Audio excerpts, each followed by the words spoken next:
Okay, we're going to start back with the trail, and hopefully those that you have looked at this score or looked at the pattern and filled out your score sheet. I've got it filled out here for you if you haven't. So you've got your right lead lope overs. You've got a jog over, kind of a serpentine jog over, and then continue on with 5 more jog pulls. And then you've got your left lead lope over circle, back down to a jog transition. Stop or walk in between those two and do your walk into the 360 box, do a 360 either direction. Your walk overs is maneuver number 7, picking up your left lead lope overs, and then left lead lope into the back and back up to the gate, a left-hand gate, and the pattern is completed. So let's go ahead. We've got 3 horses here to run, right, Tanner? Yes. Okay, let's go ahead and score those 3 horses.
All right, great. So you've completed scoring your runs, just put them aside, and John and I are going to go through the trail penalties. And we were just saying well, the runs were being scored that I think that there's a lot of consistency in the trail scoring. Right.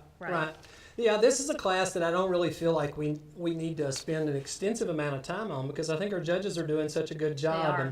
And we throw this slide up there just because this class has evolved in both the exhibitor's ability as well as the judging in the last 25 years.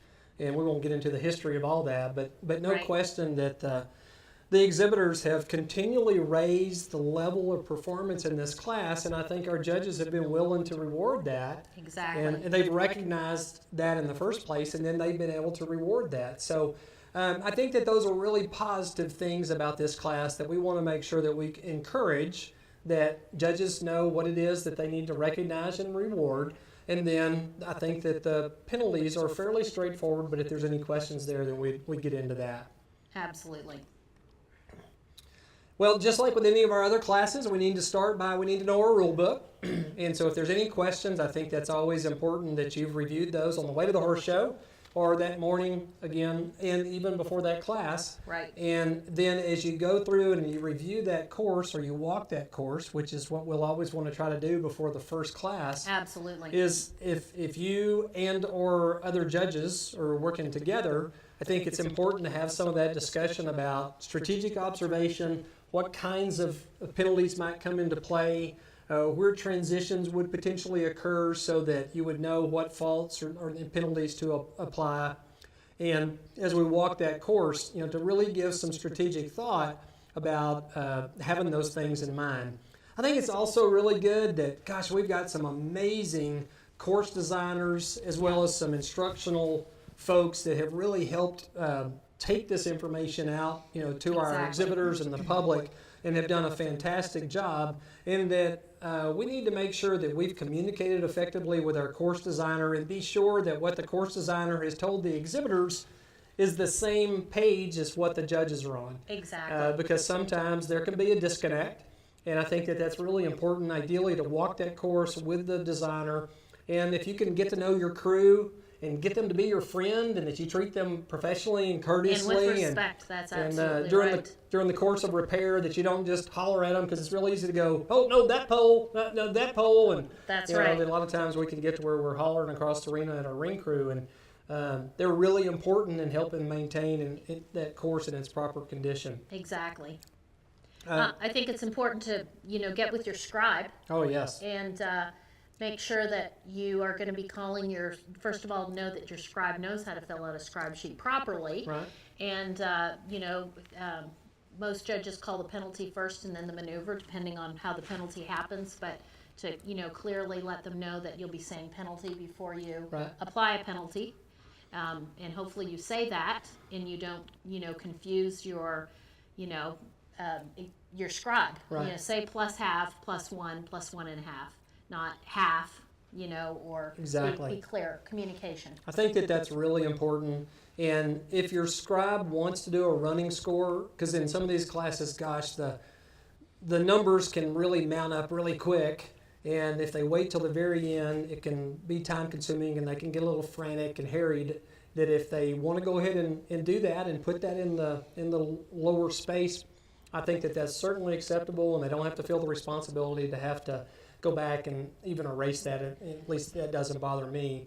But the main thing is we want to make sure that our final score is correct, Exactly. and that we double check it, because it's our responsibility as a judge, not the scribe's responsibility. So we can't go, well, the scribe misadded or missubtracted. That we need to make sure that we've taken the time needed to be sure that our score is what it really adds up to be. And do you keep your own ladder sheet, or do you I do. scribe? There's sometimes that I'll work with my scribe, and some scribes, they really want to. And as long as we're working together on it, I'm okay with that. But I do prefer to go ahead and keep my own ladder sheet. And I see judges do it both ways, and I don't think there's a requirement. But I think the real key is that you want to be sure that those scores, the final score, is your responsibility to make sure that it's what it is that you want it to be, and that Right. reflects that rider's performance. And usually trail is one of our larger classes, and you want to make sure that you're comfortable and you can see the entire course There's from many, where you're sitting. for sure, because there's many times where I've either had to move my location. I certainly prefer, if it's possible, to be elevated a little Absolutely. bit. I think that if you sit down low, that it's really difficult to see some maneuvers, especially if they're further away, and that you just have a little bit better perspective, at least if you're in some kind of a director's chair at the minimum. But even if you want to get in stands and such, you can do that. Again, you want to position yourself, like you said, that you can at least hear, hopefully, the major things that are going to be going on. There's even times when I've had to maybe ask the announcer to reduce if they're playing background music, that they play that music at a low enough level so that you can still manage to hear ticks as well as hits clearly, and that they don't not blare and rock and roll too Very loud. good. That would keep you from hearing those kinds of things. Very good. What do you Def- mean by block? Okay, a block. This is, in this case, it's not a part of the course. It's how classes might be divided up. So in many times in shows where there's going to be a grouping or a block of classes that will run together, so that within a particular time frame, exhibitors can come and perform within a particular class that's going to be run with multiple classes in a time block. Then you just need to make sure that that run goes on the designated correct sheet. So if they come up and they say, all right, this time I want this run to go into the novice amateur, level 1 amateur, then they would put it on that level 1 sheet. And then the next time they come up, they may go, well, I want this to go in the senior open. And then the next time they may come up and they want it to go in the amateur. That wherever it is that they designated on the front end, not after the run, that's the sheet that it's gone on. And that you'd have several clipboards going on, right? Your score sheets all on separate clipboards for each individual, for each class. Yes, and you want to be really nice to your scribe. That's right.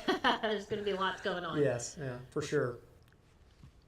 Okay, in terms of making sure that the course is in proper repair, there's probably a couple of key things. Is that periodically you need to have worked it out with your manager and your ring crew as to when they're going to come in and groom the course a little bit, whether it's rake around or sometimes they'll pick up major components and bring the tractor back through. Just be sure that if anything is picked up, that it's put back in place properly. Exactly. And as it originally was, for sure if you're in the middle of a class, no question about that. Exactly. Right? And just as a general rule of thumb, and sometimes the exhibitors, it can vary, sometimes the class, it can vary, but just as a general rule, I'd say, again, working out with your crew, maybe every 20 to 30 runs, and if you have reason to do it more frequently than that, and they're willing to, then that's okay. If you think that the course will hold up and maybe go a little bit longer, then that's okay. So it's not a set number, but you definitely want to try to make sure it's in good repair. I think the other thing that does come up about the course repair, just as a quick note, is that, what do you guide in terms of if something happens on an obstacle that is far from maybe another obstacle that's going to be in the course, and you've got ring crew that's on one side of the arena that maybe can do some repair while the exhibitor is in a different part of the pattern, because again, to move things along and not take too much time Right. and have one particular person running all the way through the course and trying to do all the repair. Right. Sometimes you'll see that happen where there'll be a team that's on a part of the pattern and then a team that's on the other part of the pattern. So what's your guidance there? Well, I think as long as it's not going to disturb the horse on course, or Okay. if it's have to be a major repair, you'd want to make sure that horse is finished. But if it's a minor repair on the opposite side of the arena, I think that's fine. Okay, good. I agree. Yeah. Okay, good. Okay, in terms of our scoring scale, again, I think what's really important is that you, as a judge, have determined and established on the first horse, first maneuver, what's your zero going to be? What's correct going to be in your mind? And that's going to be a combination of things, as we talk about here on every obstacle. It's going to be a little bit different, but it's going to consider, this horse's overall fulfillment of the rules. But in addition to that, what their manners and their attitude is, and their willingness and their responsiveness and obedience in addition to their quality of movement, then also the performance of the obstacle itself. Exactly. And all those things factor together that's going to come to some equation in your mind, some formula in your mind that you're going to come up to determine, is that a 0 or is it correct? Yeah, and I think you've got to take the four components of every maneuver into consideration. You've got your, your transition, Right? and you've got your approach to the obstacle, you've got your cadence through the obstacle, and you have your follow through as they finish that obstacle. So all four of those components will go into your maneuver score. Right. And there's a lot of different factors that can come into, maybe there's some good, maybe there's some poor that may end up a 0, but that you want to try to be really consistent in what your 0 would be, where you're going to reward and why you would reward, where you're going to deduct, and that you're consistent from the very first horse to the end, and that you're not trying to formulate your scale as the exhibitors are going. Yeah, if you have a lot of trail horses to judge, it's a lot easier in the afternoon if you're not aware of it to say +1 instead of +half. Right. And you want to make sure that that's, number one thing is you've got to stay consistent in your 0 and stay consistent through the whole day. Absolutely, that's important. And then I think just the note right there is, gosh, there's so much training materials that are going to be available, including what's available here on Blackboard. And I know that you're planning on adding some additional footage with some clips of penalties and such. We've got some really good stuff it's coming. really going to allow us to make sure that when we go out and that we're ready. Yeah. That first horse right out of the box. One of the things that I think I'm especially proud of in our trail in our Western riding, the next class we're going to cover, is that I think our judges are comfortable in using a pretty entire range of what's reflected here on the maneuver range of a -1.5 to +1.5. And that we're not afraid to step out there and use a +1 or a +1.5. It doesn't have to be reserved for, something that's conceived that never do see. Right. That we're willing to pay that. It doesn't necessarily have to be perfect to be a +1 and a +1.5. And that Exactly. there's some excellent trail horses, and our exhibitors do some pretty phenomenal jobs of getting them trained and exhibited to where we need to be using that upper range in our maneuvers and rewarding them. And then I think the lower half takes care of itself. It does. And it doesn't necessarily have to be associated with a penalty, but a lot of times those penalties will also help guide you on using the lower range there as well. Exactly. I like to use the words associated, that as I'm mentally working through a maneuver and working through those parts of the maneuver like you talked about, whether it's the approach and transition and the actual performance of the obstacle as well as their transitioning and leaving it or departing it, that I verbalize that at least in my mind and come up with, is that correct or average? Is it good? Is it very good? Is it excellent? Is it poor? Is it very poor? Or is it extremely poor? And I try to use those words to help guide me towards a number. Exactly. Very good. In terms of things to consider of this scoring, just listed here for you are some of those kinds of considerations that come into play. And again, gosh, the level of our horses have continually advanced such that, even to get a correct score, there's a certain minimal level of responsiveness and the amount of guidance that's required and the subtlety of that and how willing and responsive they are, in addition to a certain amount of requirement of cadence and rhythm and flow, as well as other movement considerations like collection and how flat and efficient and soft moving they are, that all of those things come in together to establish really a base score before they've ever even stepped through the obstacle itself. So as they're approaching it and they're getting ready to enter into that obstacle, those are components that we're going to consider, as well as why they're performing the maneuver itself. And then, especially on the positive side, we want to make sure that we're rewarding those horses that look like that they're natural, they're free of intimidation, they look bright and expressive with their ears, they're using a natural type of a look at the obstacle, it doesn't look forced or artificial or mechanical, and that the horse looks confident, Right. and that they actually can demonstrate some ability, it's written in the description of the class, to navigate through the course, apparently sometimes even somewhat on their own. Still being obedient to that rider's guidance and direction, but some of these horses, it's almost like they have eyes on their feet about how well they can pick their way through these obstacles. And we want to make sure that we're rewarding those things that look really natural. Exactly. And authority and looking confident with controlled speed. Because there's some times that they may look rushed, that's not positive. Right. And then there's other opportunities where they can demonstrate some speed. As long as it's under control, then that's good. Right. And then again, the subtlety of cueing. And I think that's come into discussion, especially maybe recently in cases where there's a difference in how exhibitors will present their horses. And at some level, you need to make sure you consider that. Right. That if exhibitors, there's a fine line between having style and definitely showing their horse versus if they're really exaggerated in their movements of cueing, then that lowers the degree of difficulty, I Right. think, in our mind in how high you can score that overall run as opposed to one that goes through with the same level of performance and the rider is much more subtle in their overall physical cueing. That's right. That Very good. okay? We're good there? You got it. Okay, and then on the deductions, there's the negative side of that come into play that's beyond just penalties themselves. I think in the penalties, I think these are all pretty straightforward, and generally I would say that most of our exhibitors are really clear on our penalties as well as I think our judges are too. What I would say on the half point and the 1 point, I think it's very important that, a tick is a tick in a 1 point penalty. It's a hit. There's a tick and there's a hit. And if you are scoring a tick and somebody else is scoring that tick a 1 point penalty, the half point penalties and the 1 point penalties will kill your score. Yep. So I think that you need to be really clear that our friends Tick and Talk are in their right spots. Yeah. And the other part of that, while I totally agree with that, is that you as a judge want to be consistent. Exactly. That whatever the amount of physical contact as well as whatever you're hearing, that you try to be consistent with applying whether it's a half or it's a 1. Right. Good, good. Okay. Hi, Karen. We have a question. We have a question. Okay.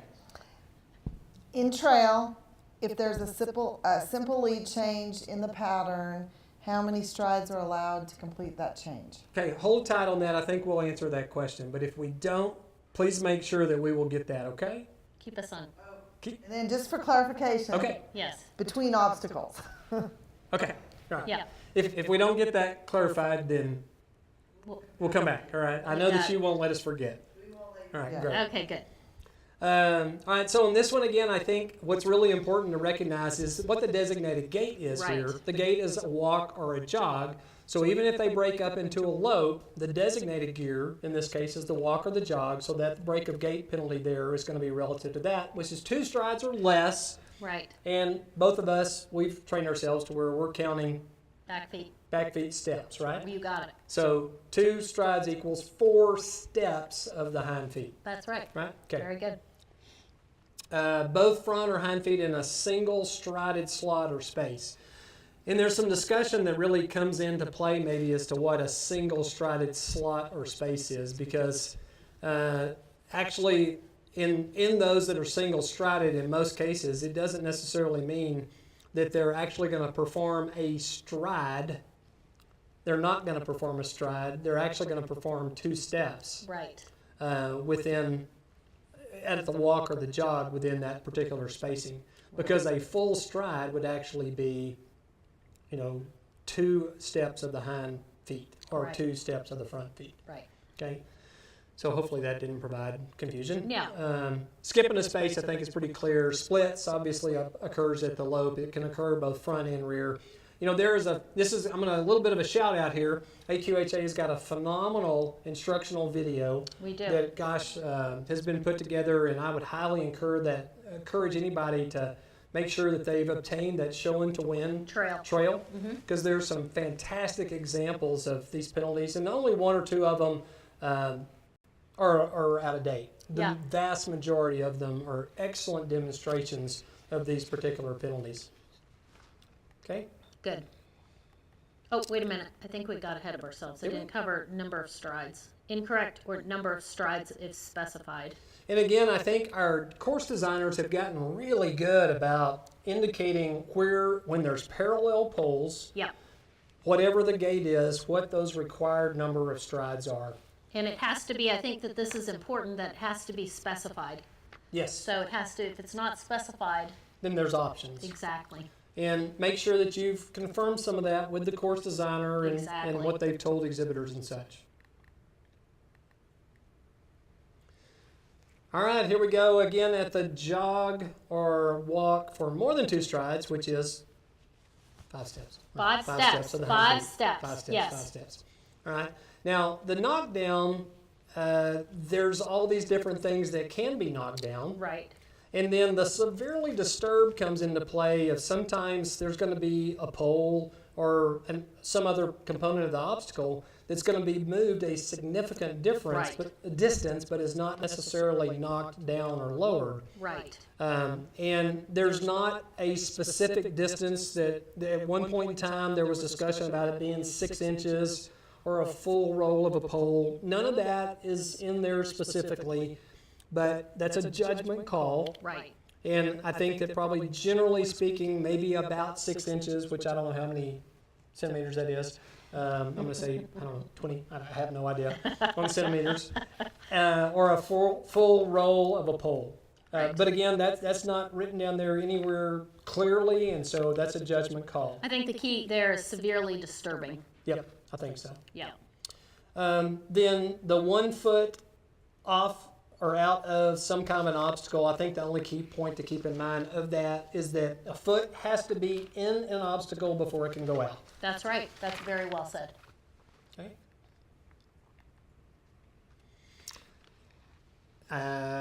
Same kind of continuation of that thought, then missing or evading a pole there, what that really is that if there's a combination of poles that is going to be perhaps a jog over or a lope over, and they have 1 foot that maybe fly off the end of a pole, and let's say it's not capped, or it's Right. not clear what that boundary is, but that foot has gone off of that, then it would be per pole would be a penalty Yes. 3. Yes. Because I think that sometimes comes up. Exactly. Yeah. Absolutely. Sometimes we just get slippery fingered and we drop things, That's you know, and we go, oop, that wasn't very smart. And those things happen. And so we have the 5 pointers and then a balk. And at one point in time in this, there was actually some written description that specified that there was a certain number of steps backwards. But that's not the case anymore, and that a horse literally can balk Yep. without moving a number of steps. If they're going along and they clearly stop usually their motion and they clearly have balked or shied away, there's no required number of steps to designate it as a shy or a balk. That again is judge's judgment, Yep. and if there's any benefit of the doubt that needs to go to the rider, you want to do that. You can always take it on the maneuver Exactly. without hitting it a penalty 5. 5-point penalty is a big penalty. It is. So we need to make sure that they really need to deserve that 5-point penalty. But that's there if you are pretty clear that they've refused, they've balked, or they've shied away. Right. I think probably the majority of those others are pretty clear on the letting go of or dropping the rope gate. They have 2 chances. Third chance, with the exception for level 1, would be a penalty score 0 or disqualification. Right. And then on the level 1, that would just place them below everybody else. Exactly. More than 1 foot, I think, is pretty clear on those. And I think that probably Heather. covers any of those. All right. These are just kind of standard penalties that are throughout the rule book that is fairly clear.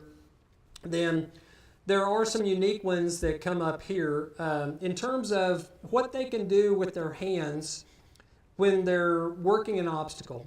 Really, what you want to keep in mind here is that they are allowed to change, riders are allowed to change their hands on their reins to work an obstacle.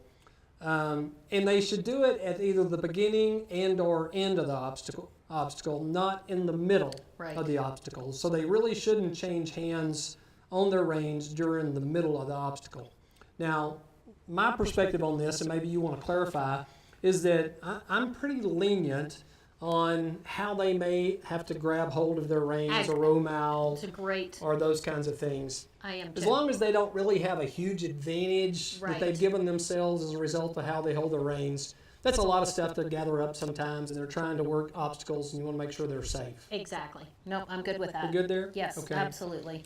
And then when you see this, this is a unique rule in terms of repeatedly or excessively touching the horse on the neck to lower the head. Again, we're talking about a disqualification here, so it needs to be clearly excessive and obvious, I think, and repeated Yep. for that to happen. Exactly. Entering or exiting an obstacle from the incorrect side or direction, if they literally have come in from the wrong way, or they exit the wrong way, or they're turning the wrong direction. Pretty so, yeah. Yeah, I think those are pretty clear.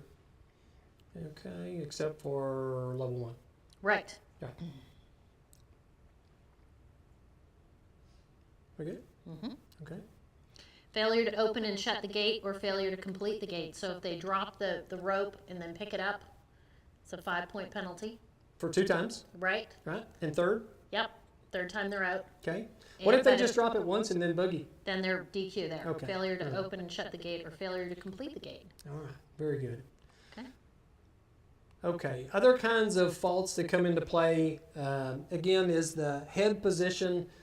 Keep in mind that it would be excessive, and it's while the horse is in motion, and it would be also, you want to take into consideration the appearance of intimidation. So those are key considerations that you want to take into consideration before you would apply this significant of a fault or Yeah. And a disqualification. lot of that happens, you can see that stuff with expression, Right. how they're carrying the bit in their mouth, there's stress. And then the next part of that talks about that between the obstacles. Gosh, so many of our trail courses are designed now where literally one obstacle literally flows into the next, that there's really very little time where there's a quote unquote, I think, between an obstacle. Right. Well said. I do think that we do need to be mindful of our horses. If they look like they are, it's not natural, and if it looks like it's mechanical, or if it looks like it's forced, you can always take that into your maneuver consideration, and I think we should, as judges, do that, but it doesn't necessarily have to get to the point where it's going to be a major fault or a disqualification. You can always consider that as a part of your overall maneuver assessment. Right. That's right. We want it to look natural. We want it to look like the horses are really doing their job. That's right. Okay? And stay consistent with your scoring from start to finish. Absolutely. That's what we need to do for our exhibitors. Right. Lots of focus. It takes a lot of focus to be a judge, It does. It to does. be a good judge. Now let's go back and let's answer Karen's question, because maybe we didn't directly address that particular question in terms of that simple lead change. I think the clarification on that literally comes up when we go back into the rules within the horsemanship, right? Right. In terms of how the number of strides that's designated, Yeah. if there is a simple lead change of lead that is actually identified, unless it's specified differently in the course, right? Right. So we have that guideline of 3 strides, Yep. right? Within the Western horsemanship rules that designates the number of strides for a simple lead change. Right. And then if you go beyond that, then you get into the penalties that would be associated with the number of strides. Is that right? I think so. Okay, all right. Yep. Very good. Any other questions, Karen? Yes. Okay. Oh, boy. Okay, make sure I explain this one correctly. Okay. A horse puts 1 foot out of an obstacle, it's in, and he puts it out for a 3-point penalty. And bringing the foot back in, so there's the 3-point penalty. Okay. If they put that foot or another foot back out, Mhm. what's That would the be a pen- separate What occurrence. would be the penalty application? That would, in my mind, that's a separate occurrence. Yeah, it is. That out and in, it's not a dance. And so every time that they have gone out, and then if they come back in, and if they do it again, that becomes a separate occurrence. So It would be 2 3. Yes. 2 3s. Yes. Penalty 3, penalty 3. And if they went out one time with one, back in, and then out with multiple, then that could, That would That'd be be 2 five. separate occurrences. It 2 would be separate a and a 3 3 and a 5. okay, thank you. Then, maybe just to elaborate on that a little bit, let's say if they went out with 1 for a 3, and there's a hesitation, but that foot never does come back in, and there's not any kind of significant motion or movement of the horse, and then they add another foot, that 3 then turns into a 5, that's very good. right? Yeah. Okay. Sounds like that's happened. Maybe. Yeah. All right, thank you. You're welcome. So, In an 11 and under youth class, Okay. would it be permissible to have a ropeless gate? The course designer can do a lot of different things there. So the short answer to that is that if there is a breakdown of 11 and under, that's not really, Well, the mandatory obstacle is opening, passing through, and closing the gate. But for an 11 and under is, I guess, as long as they passed through it. is the 11 and under a designated age group within quarter horse It classes? is. So it would Right. have to mandatory. They'd have to open, pass through, and close the gate for 11 and under. Yes. Walk, trot. They could. For the walk trot They classes? could waive it for the walk, trot classes. And if it's just happens to be a trail class that's worked in the schedule amongst quarter horse classes, I think we always need to be sure that we're aware of, sometimes there's some house rules that maybe that wouldn't apply in that case. But your mandatory Good, obstacles thanks. are That was your, the next part of the question. yeah. Okay, go ahead. Well, no, John, yeah. I just saying, John just covered the next Oh, part of the good. question. Perfect. If there's an additional small fry or whatever Right. name they have for it. Sure. Right. Perfect. Good. Okay, I think we're caught up again. All right, Okay. let's go back and score our, I'm going to assume my position as a scribe. You're good. So are you. No, okay. We'll try to talk our way through here and score it at the same time. Elizabeth thinks we're corny, I can tell. She does. We're just keeping ourselves entertained, even if nobody else is. I want to make sure I re-emphasize again, probably did a better job in the showmanship than the horsemanship, that as I'm talking through this, as we're going through this run, if I'm judging, I am not going to try to provide this much explanation or this much description or have this much conversation with my scribe. Patty's an amazing scribe, so she can sort through all that and pick up my score. But while your mind might be going through and processing some of the thoughts I'm going to try to articulate, I don't think that as a general rule you want to say those out loud. People could overhear and misinterpret maybe some of your comments. I think you can confuse, distract your scribe, make it difficult for them to sort out and hear what it is that you're actually wanting to call. Yep. And that basically you just want to try to make sure that you're calling just the maneuver score and penalties, and that you clarified with your scribe beforehand as to how you're going to call. Patty knows that if I'm going to call a penalty, I'm going to try to always preface it with the word penalty. Yes. And then I think as a good judge, you should do that. You need to preface your penalty with the word penalty. And if there's any confusion whatsoever potentially that you're about to call the maneuver score, you can always say maneuver whatever it is. Right. Because if you go penalty half 0, then at times you could confuse your scribe if they're going, was that a penalty half and a penalty score 0? Or was that the 0 for the maneuver? Right. If everything is called at the same time, I tend, and I prepare my scribe for this, I'll call the maneuver first and then I'll call the penalty afterwards. But if penalties happen like in the trail, early in an obstacle, I'll go ahead and I'll call those as soon as they happen. Good.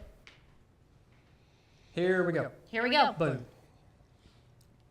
Now, in a course that has 10 obstacles, just realize that you may have a little spread in score between judges, because if you have 2 or 3 obstacles where you're a half a point different, that's going to add up pretty quick. And so in a 10 obstacle pattern like this, you definitely are going to potentially run into that. So the transition's pretty good, and you're already getting an idea that this horse is really well mannered and obedient.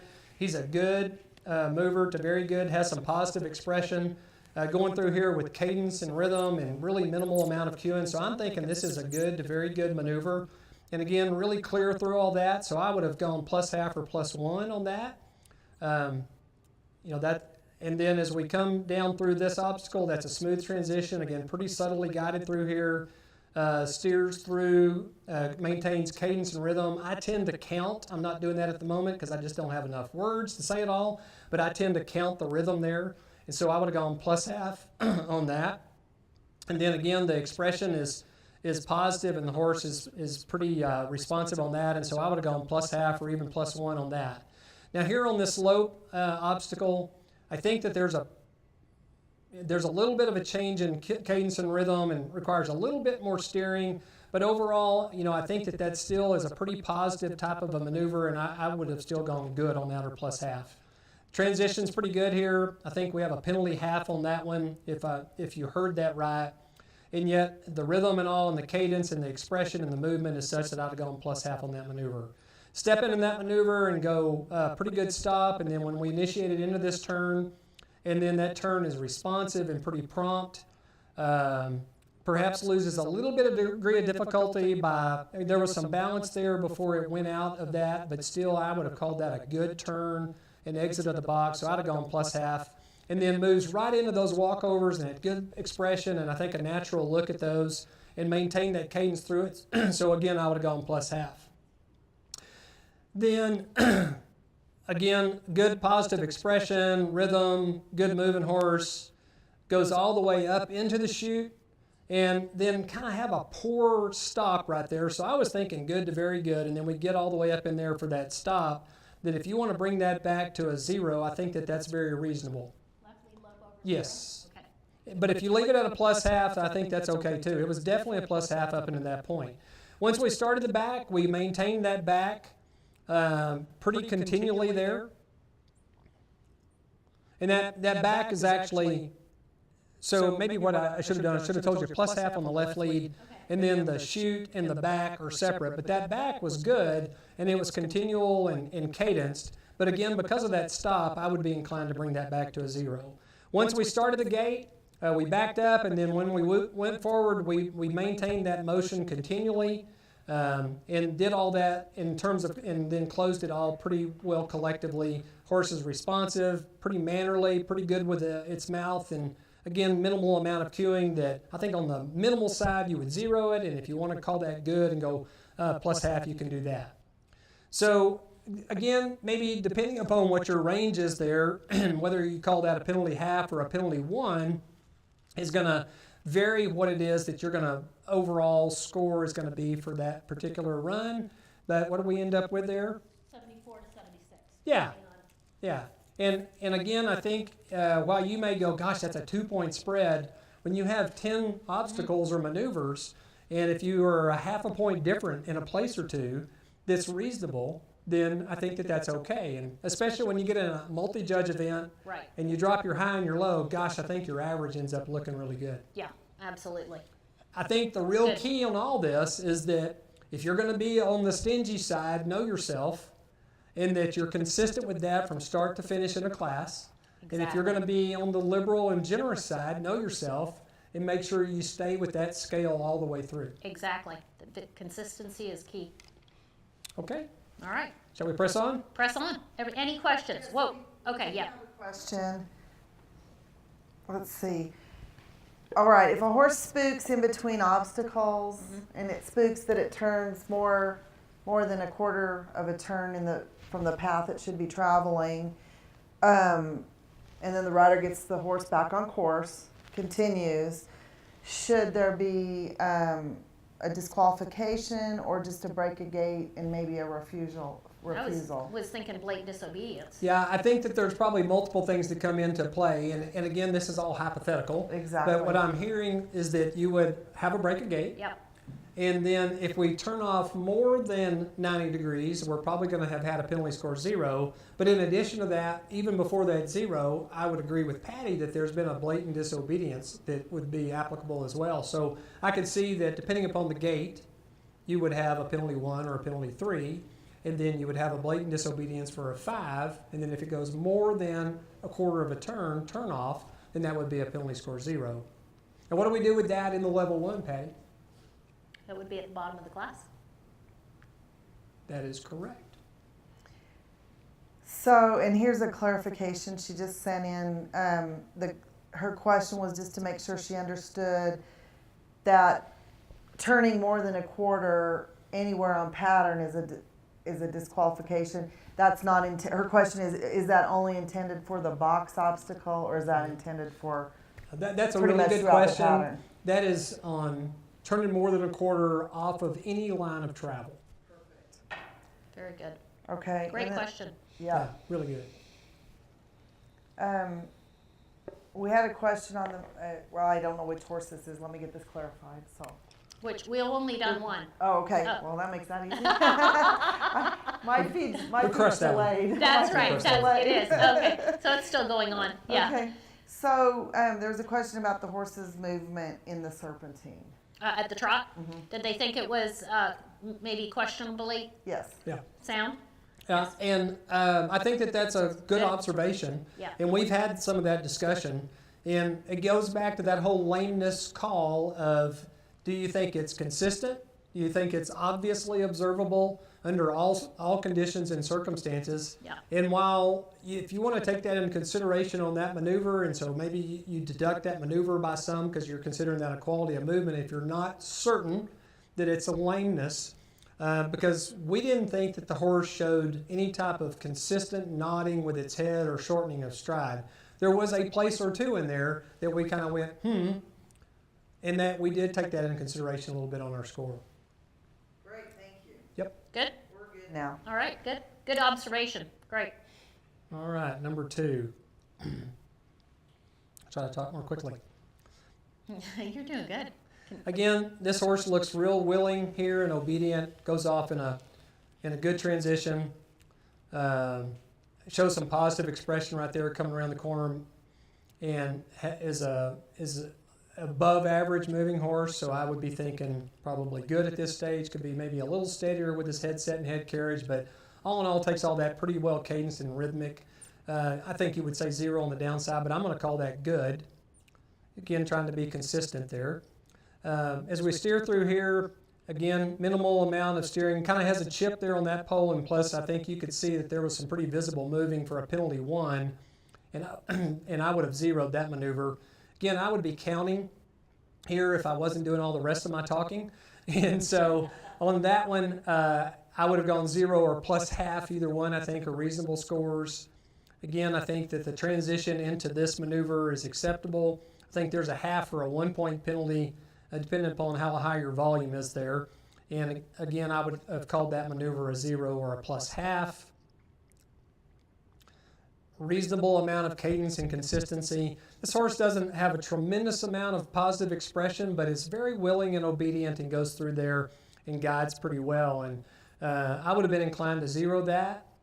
As we step in here, turns around fairly responsibly, would want him to be a little quieter with his mouth perhaps, and then steps out of this, but the exit out of that box is not very cadenced and rhythmic, so I would have 0'd that maneuver. And then as he goes through the poles, while he is clean, there's not a lot of expression or looking at the obstacle, and I would have definitely have 0'd that particular maneuver. And then as we go through here, I think we also pick up a half or 1-point penalty. Again, we don't have the volume turned up right now where I can hear it, but hopefully you can. And this horse looks, again, real willing and obedient, but is a little bit mechanical looking, and so I'm not gonna reward that a lot. I'm gonna call it correct, but to get up in the positive, I would have had to seen a little more positive expression, a little more forward flow, and so I would have 0'd that obstacle. And then on the back, into the chute and then the back, I thought that was a 0, or you could plus half that, because once it started backing, we're fairly consistent there, maybe just be a little quieter with the mouth, so that's why I'm going to 0 that obstacle. And then on this gate here, again, it's pretty prompt and responsive, and in terms of moving through that, I think it's fine. The horse steps away just a little bit right there as the rider goes to close, and just a little bit mouthy, so I'm going to just call that overall a 0 or correct. Okay, so we're going to end up somewhere in the 68.5, and I think if you have this horse scored 70-ish, in that 1.5 or so range, then I think that's pretty reasonable. Very good. Any questions? We're good right now. Fantastic. Soldier on. Boom. Doing a great job. I can tell he teaches reasons. Yeah, something like that.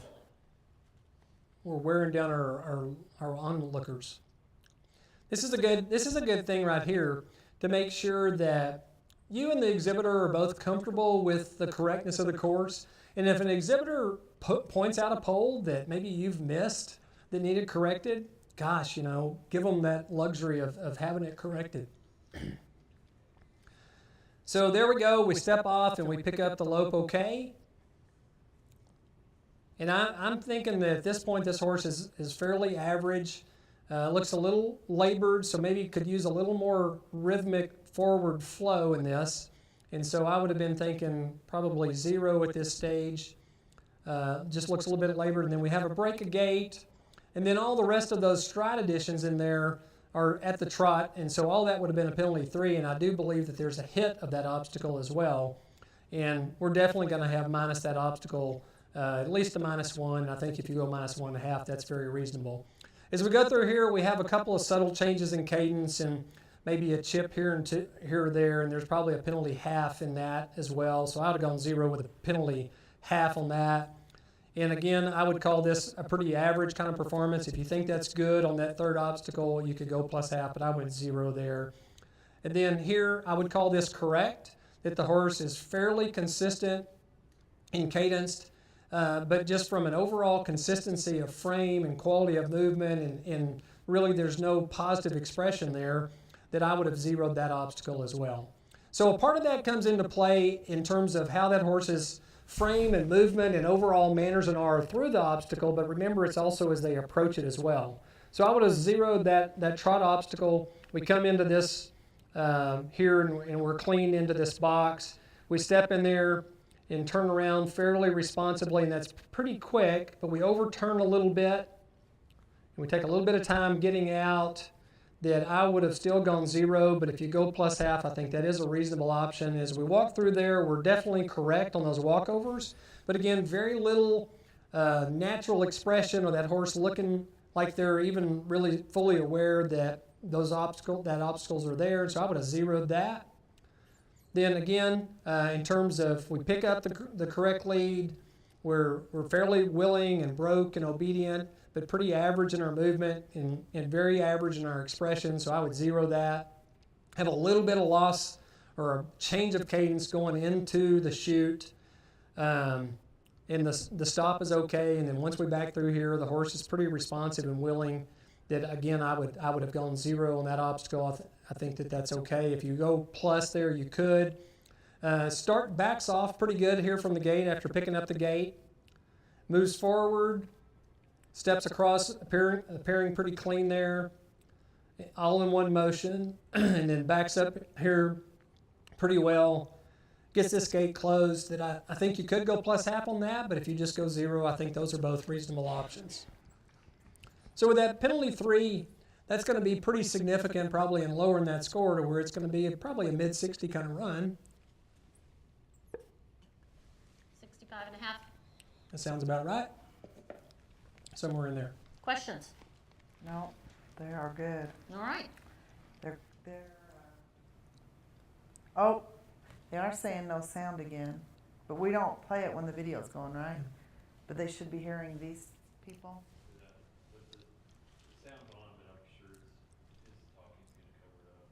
Yeah, I might have. Shh. Again, some of that background noise, if the music's playing too loud in the background, you can't hear ticks and hits. That's right. Or if the person talking is talking too loud, that can be a problem too. That's right.